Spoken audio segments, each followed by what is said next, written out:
आज हम चर्चा करेंगे यमुनानगर विधानसभा सीट की, जहां वर्तमान में बीजेपी के विधायक हैं घनश्याम दास।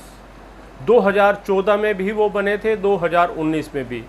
दोनों चुनाव लगातार उन्होंने जीते और ख़ास बात ये थी कि दोनों बार जो है उन्होंने इनेलो के दिलबाग सिंह को हराया था। यानी दोनों 2014 और 2019 के चुनाव में यमुनानगर सीट पर इनेलो का मुकाबला, ये कहें बीजेपी का मुकाबला इनेलो के साथ था, ना कि कांग्रेस के साथ। ये समझने की बात है। यमुनानगर में जो कुल मतदाता हैं 2,24,250 कुल मतदाता हैं इस सीट पर। इसके साथ साथ अगर एससी वोटर की बात करें तो 40,320 इस सीट पर एससी वोटर हैं और शहरी जो वोटर हैं 1,65,003 वोटर जो हैं, 1,65,003 जो वोटर हैं वो शहरी वोटर यमुनानगर विधानसभा सीट में हैं और ग्रामीण जो वोटर हैं उनकी संख्या यहाँ पर करीब 60,000 है। ये मान लीजिए कि यमुनानगर विधानसभा सीट को आप शहरी सीट कह सकते हैं, क्योंकि यहाँ पर ग्रामीण वोटरों से दोगुनी जो संख्या है वो शहरी वोटर की है। तो ये शहरी सीट है।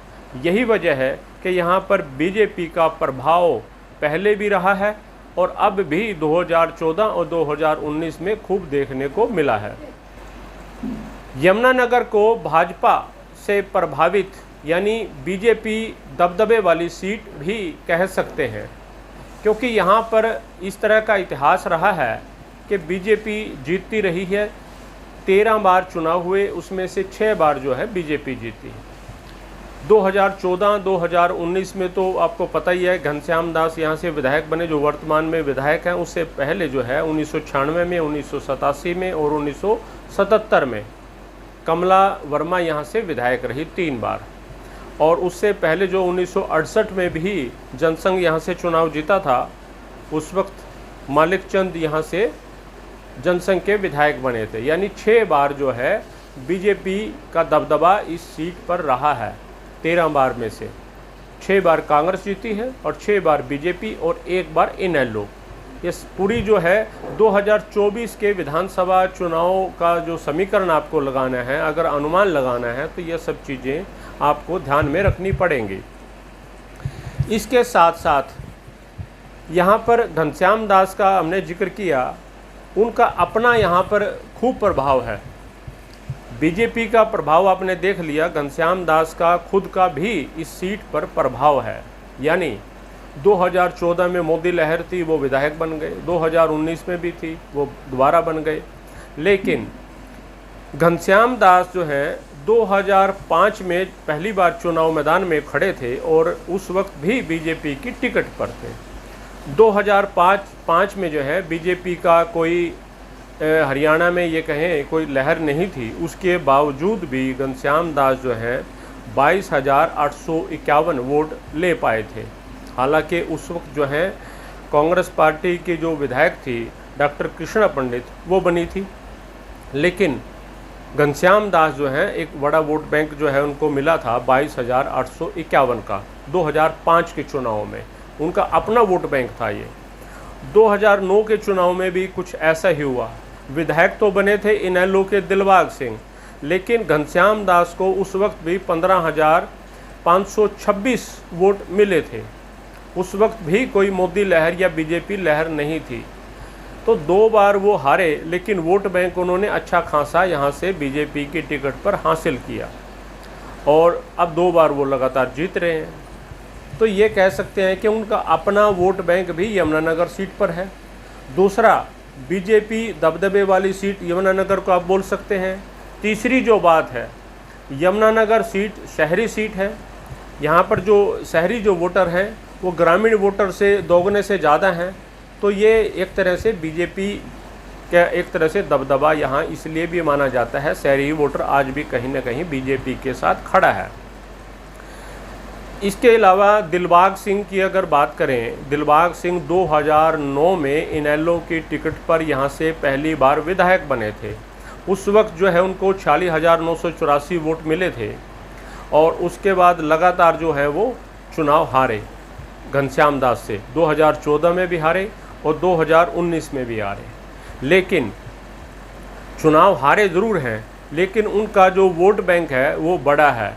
बड़ा का मतलब ये है कि 2014 में मोदी लहर थी, उस वक्त भी जो है दिलबाग सिंह जो है 51,498 वोट ले गए थे, यानी 51,498 वोट वो हासिल कर गए थे। और उनका जो जीत का जो अंतर रहा था 2014 में 28,245 का, यानी दिलबाग सिंह जो हारे थे 28,245 वोटों से हारे थे और घनश्याम दास जो है उस वक्त जीते थे।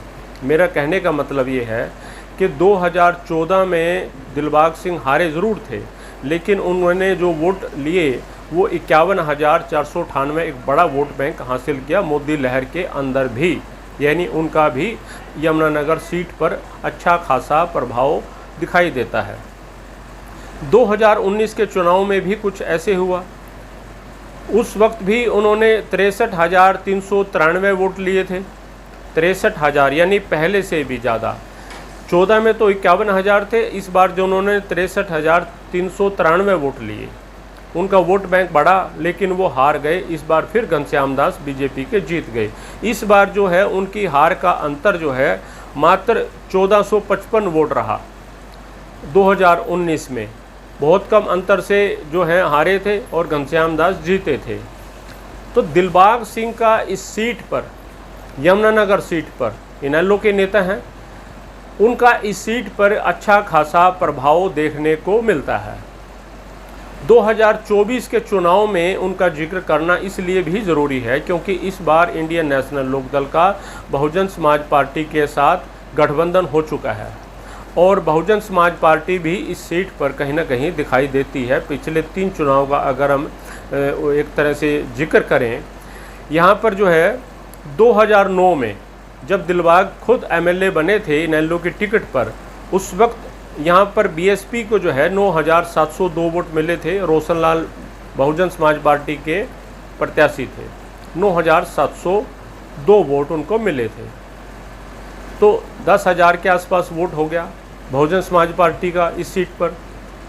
2014 में आप समझ लीजिए 10,367 वोट मिला था बहुजन समाज पार्टी को। अरविंद शर्मा यहाँ से उनके प्रत्याशी हुआ करते थे। और 2019 में योगेश थे, उनको 7,731 वोट मिले थे 2019 में। लेकिन 2014 का जो चुनाव था मोदी लहर में, उस वक्त भी बहुजन समाज पार्टी 10,000 वोट यहाँ से ले गई थी। तो 10,000 के आसपास जो है बहुजन समाज पार्टी का वोट बैंक यहाँ पर है। इस बार जो इंडियन नेशनल लोकदल और बीएसपी का गठबंधन है, तो आप समझ लीजिए घनश्याम दास के साथ साथ जो दूसरा यहाँ पर नेता है जिसका मुकाबला होगा वो दिलबाग सिंह है। कांग्रेस पार्टी का जिक्र करें तो कांग्रेस पार्टी यहाँ से 6 बार चुनाव जीती। अभी पिछला जो चुनाव है 2005 में जीती थी, एक लंबा अरसा हो चुका है। लंबे अरसे तक कांग्रेस पार्टी यहाँ पर जीती नहीं। 2000 में यहाँ से जो है कृष्णा पंडित विधायक बनी और 2005 में जो है पंडित जयप्रकाश यहाँ से विधायक बने। 91 में और 82 में राजेश यहाँ से विधायक बने थे। 72 में भी जो है कांग्रेस जीती थी और 67 में पहला चुनाव भी कांग्रेस पार्टी ने जीता था। तो कुल मिलाकर के कांग्रेस का 6 उम्मीदवार जीते जरूर हैं, लेकिन उनका वोट बैंक आप समझ लीजिए कितना रहा। 3 चुनाव का हम वोट बैंक यहाँ पर जिक्र करेंगे। 2009 में देवेंद्र चावला थे, 33,411 वोट वो ले गए थे। लेकिन 2014 में कृष्णा पंडित थी, पूर्व विधायक रही थी, 9603 वोट मात्र। 2019 में 9,784 वोट निर्मल चौहान को यहाँ से कांग्रेस की टिकट पर मिले थे। तो ये वोट बैंक जो है कांग्रेस का था। 2014-2019 के चुनाव में 10,000 के आसपास, 9,000 के आसपास रहा। 2009 में थोड़ा ज़्यादा ले गए थे, देवेंद्र चावला थे। लेकिन कांग्रेस का ज़्यादा वोट बैंक जो है यमुनानगर सीट पर दिखाई नहीं दे रहा। 2005 का चुनाव तो जीता था, उसके बाद जो है कांग्रेस पार्टी का ग्राफ जो है लगातार यहाँ पर जो है खिसक रहा है। यहाँ पर जो मुकाबला है ख़ास तौर से घनश्याम दास यानी बीजेपी और दिलबाग सिंह इंडियन नेशनल लोकदल और बहुजन समाज पार्टी के बीच रह सकता है।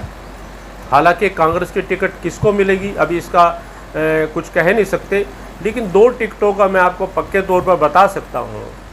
बीजेपी की टिकट लगभग जो है घनश्याम दास को मिलेगी। दोनों चुनाव जीते हैं और अच्छे वोटों से जीते हैं।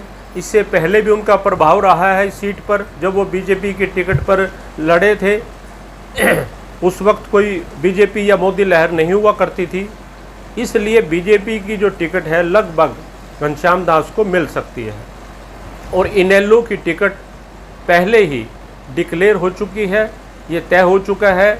दिलबाग सिंह जो हैं यमुनानगर से इनेलो के प्रत्याशी रहेंगे और उनका जो गठबंधन है बहुजन समाज पार्टी के साथ है। तो इन दोनों के बीच मुकाबला हो सकता है। कांग्रेस का चेहरा कौन आएगा ये बाद की बात है, लेकिन जो समीकरण हैं, जो हालात हैं, वो ये बता रहे हैं कि मुकाबला इनेलो वर्सेस बीजेपी यमुनानगर सीट पर रहेगा। आप हमारी रिपोर्ट पर कमेंट करें और इसे शेयर ज़रूर कीजिएगा। हम ऐसे और भी विधानसभाओं के बारे में आपको जानकारी देंगे, चर्चा करेंगे।